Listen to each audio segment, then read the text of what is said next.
in die nuus vanaand. Die wêreld hou asem op dat nuutste vredesooreenkoms tussen die VSA en Iran Vrydag onderteken gaan word. Duisende Malawiërs daag by Sherwood Saal in Durban op in die hoop om huis toe te gaan.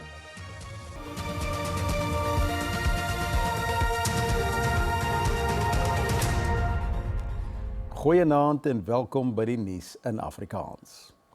Ons begin hier.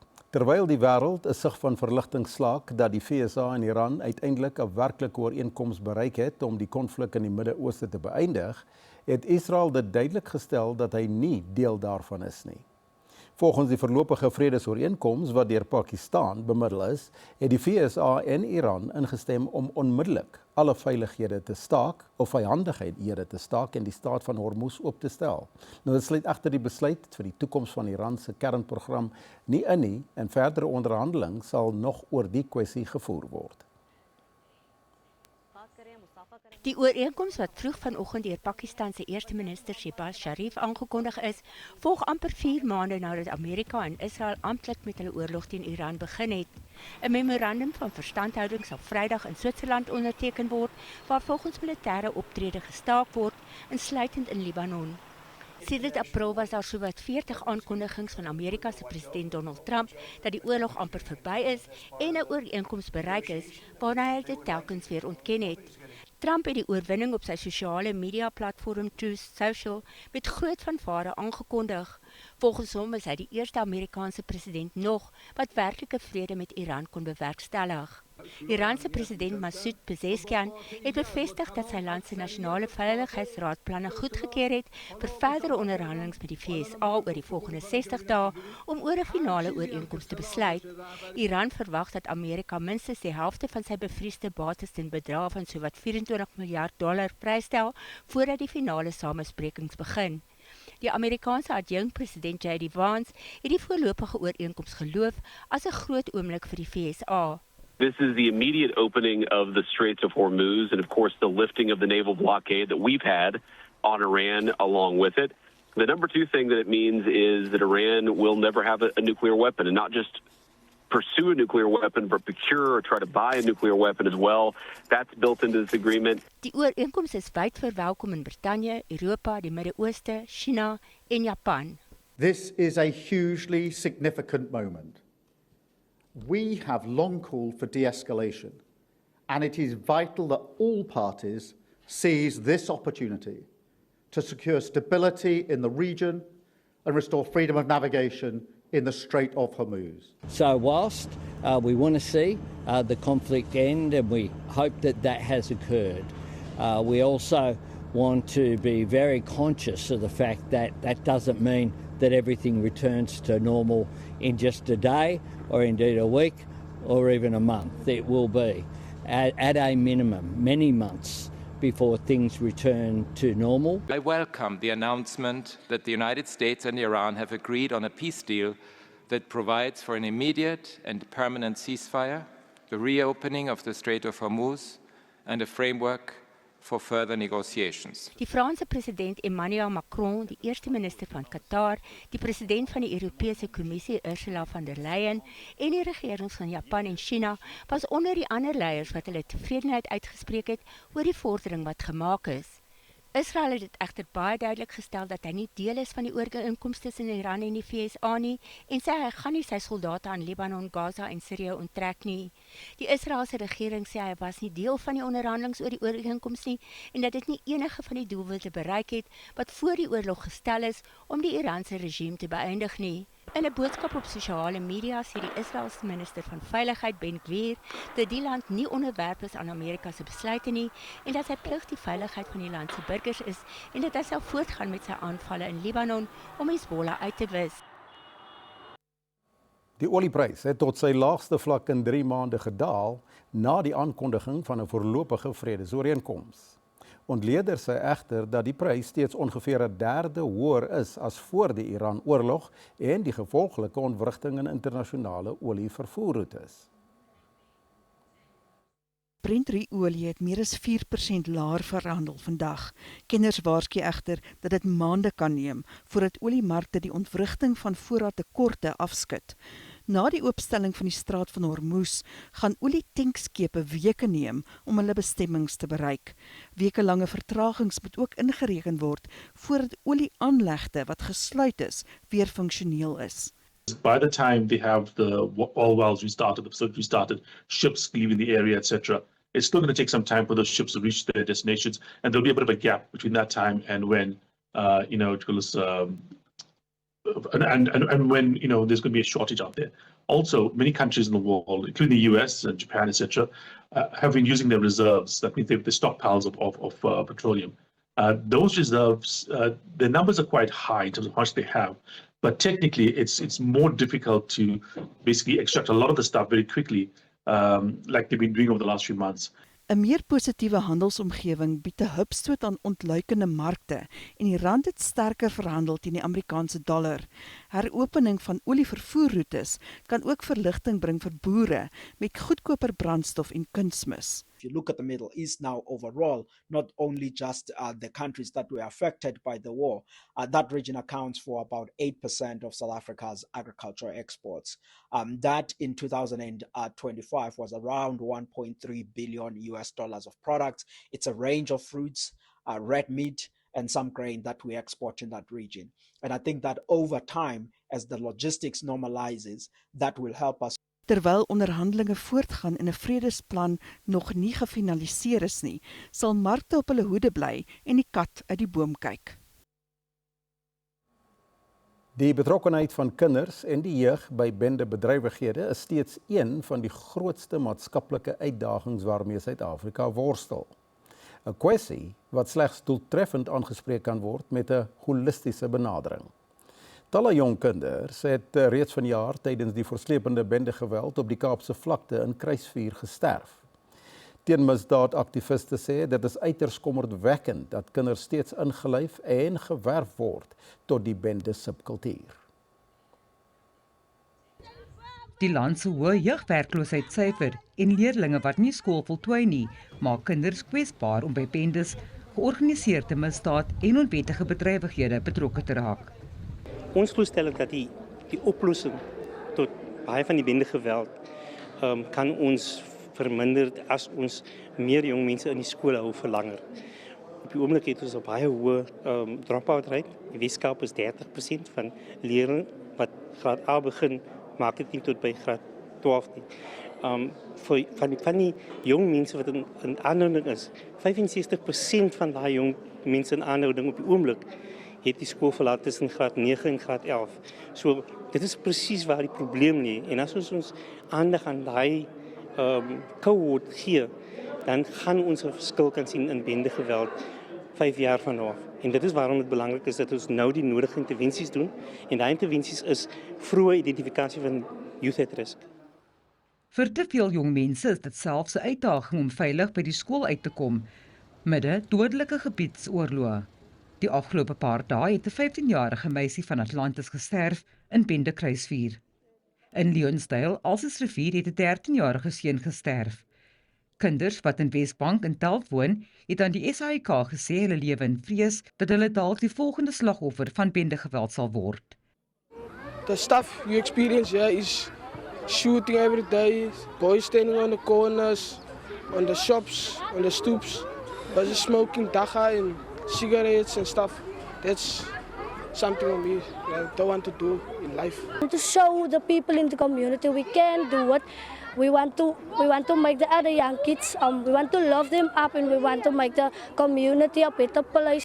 Kundiges meen die bedreiging wat bendemisdadigheid inhou, is 'n uitdaging vir staats- en burgerlike bestuur.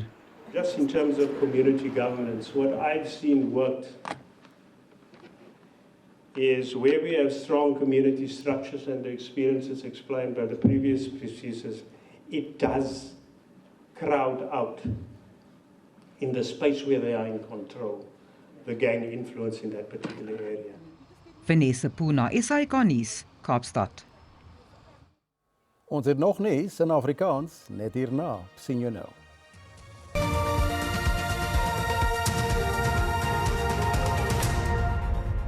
Terwyl G7-leiers in Evian-le-Bain begin aankom vir hul vergadering in Frankryk, het die VN se hoë kommissaris vir menseregte, Volker Turk, die wêreld se voorste ekonomieë gevra om menseregte voorop te stel in hul beraadslagings. Turk het in 'n toespraak by die Menseregteraad in Genève gewaarsku dat toenemende konflikte wêreldwyd 'n verwoestende menslike koste het. I welcome the announcement that the United States and Iran have agreed on a peace deal that provides for an immediate and permanent ceasefire, the reopening of the Strait of Hormuz, and a framework for further negotiations. The conflict has had a devastating impact on human rights across the region and around the world. The last months have shown that the deep differences in the region cannot be resolved by military means. Die Departement van Binnelandse Sake in KwaZulu-Natal sê die aankoms van meer en meer ontheemse Malawiërs by die Sherwood-saal in Durban kompliseer pogings om die duisende migrante te verwerk wat na hulle geboorteland gerepatrieer wil word. Duisende mense, insluitend vroue, kinders en bejaardes, is by die saal saamgetrek. Die repatriasie van die eerste groep van sowat 6000 Malawiese burgers het gister begin toe 8 busse vertrek het. Slegs 1600 buitelanders van sowat 7000 mense is tot dusver verwerk om terug te keer huis toe. The last thing we want is for more people to get injured and more people to get hurt. We don't want this. Humere het opgevlam toe 'n bekende optogleier teen onwettige immigrasie by die Sherwood-saal opgedaag het. Die skare het vyandig geraak en die polisie moes tussen beide tree om te keer dat die situasie in geweld ontaard. 8 busse met 600 migrante het gister na Malawi vertrek. Malawi het net een van die busse beskikbaar gestel. Die Malawiese regering sê die skaal van die krisis het 'n reuse las geplaas op hulle beperkte bronne. Die Departement van Binnelandse Sake het bevestig dat meer as 1000 Malawiërs onwettig in die land is. Amptenare sê 10 busse word môre verwag om nog mense uit Suid-Afrika te neem. Intussen het die presidentsie gemaan teen die verspreiding van waninligting oor buitelanders. The Department of International Relations and Cooperation on behalf of government will engage with the World Health Organization to ensure that the information before them is both accurate and reliable. The engagements will outline in detail how this complex matter of migration is being addressed by the South African government. President Ramaphosa and the Interministerial Committee on Migration have been unequivocal in their stance that only duly authorized law enforcement officials have the mandate to enforce the law. Die waarnemende minister van maatskaplike ontwikkeling, Sindisiwe Chikunga, sê ouers wat kinders se SASSA toelaat vir hul selfgebruik pleeg 'n misdaad. Chikunga het 'n hoë impak geïntegreerde gemeenskapregistrasie uitreikprogram in Soweto gelei, waar gemeenskaplede ingelig is oor verskillende regeringsdienste soos SASSA toelaas, befondsing deur die Nasionale Jeugagentskap en die Suid-Afrikaanse Inkomstediens. Dit is een van die departement se diensleweringsinisiatiewe om doeltreffende regering en maatskaplike dienste na gemeenskappe te bring. NYDA, for instance, it gives grants to young people, up to age of 35. That's a national youth development agency. And then, of course, national development agency, it gives grants to any other South African. So it says it has no age limit. But what it says is that you might be having an idea in your mind of starting something, like, for instance, the projects that we visited this morning, they're about agriculture. They want to process also, therefore agro-processing. Somebody might be having such an idea and they don't have the finances. Then they can actually apply from these entities so that as they get the SRD grant today, but tomorrow they can exit it because they are now making their own money through entrepreneurship.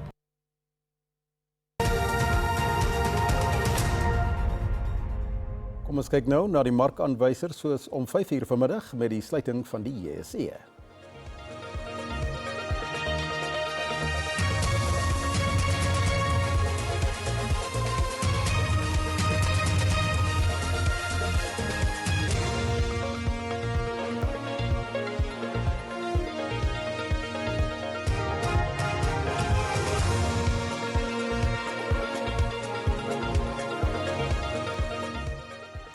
En net na die breek kyk ons hoe staan sake tussen Spanje en Cabo Verde. Bly ingeskakel.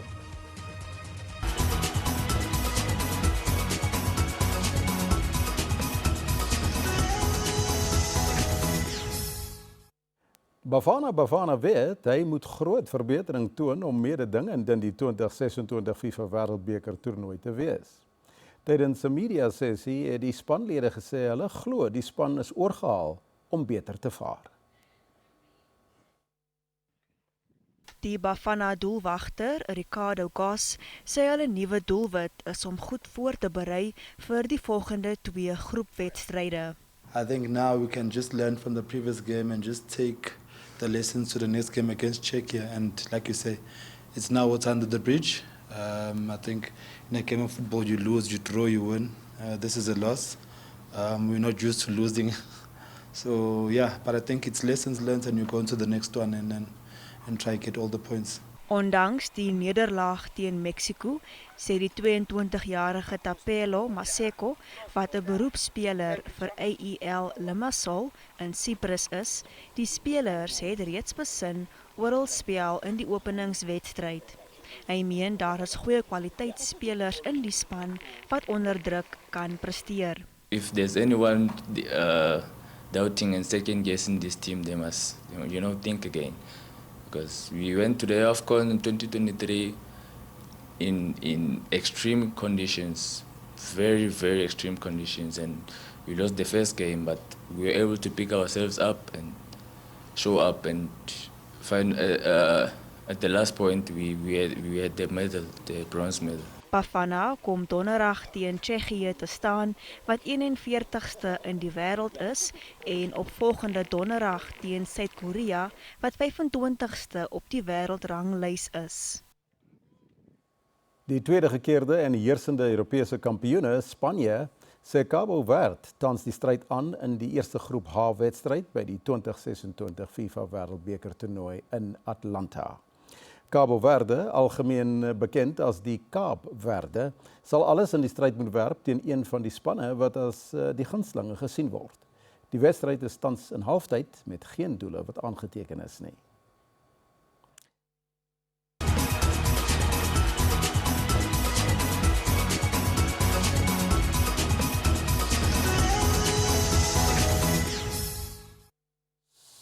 Springbok rugby aanhangers stel die dae tot 2 bokkragmetings Saterdag in die Nelson Mandela Bay Stadion in Gqeberha.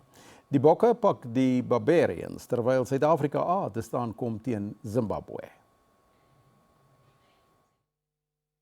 'n Uitgebreide bokgroep van ongeveer 50 spelers oefen tans in Johannesburg voordat hulle donderdag versit na die baai toe. Die Barbarians is 'n span wat daarop uit is om Engelse woord is om te entertain, right? En hulle X-faktor bloot te stel is die bal lig te gee en natuurlik geleenthede te skep, omdat hulle nie soveel tyd het om voor te berei en goede te bring nie, maar omdat die spelers ervare is en weet sal natuurlik goed met mekaar inskakel. Die bokbestuur se voorbereiding word effens bemoeilik deur die afwesigheid van die Bulls-spelers.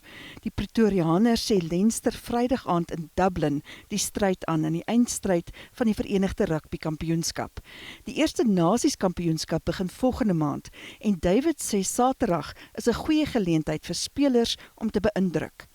Ek dink die spelers verstaan ook, dit is ook 'n goue geleentheid vir hulle om hulle claim af te steek vir die res van die seisoen. En natuurlik omdat hulle so 'n goeie balans het in hierdie stadium tussen jong goeie spelers en ervare spelers wat deel uitmaak van die twee spanne, gaan dit baie interessant wees om te sien hoe dit wat ons insit in hierdie week, hoe dit gaan uitspeel in Saterdag se wedstryd.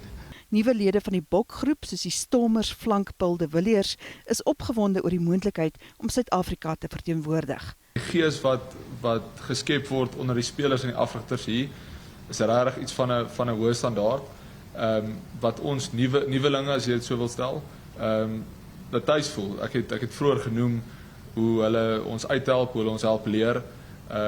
So ja, daar's 'n aspek van 'n bietjie nerves, maar dit is maar enige plek so, en dis heel moontlik 'n goeie nerves. Die Springbok afrigter Rassie Erasmus en afrigter van die SA span Zwandile Stick kondig môre hulle spanne aan. En op daardie sportnota moet ons groet. Dankie dat jy saam gekyk het. Ek wens jou 'n mooi en warm weer toe. Totsiens.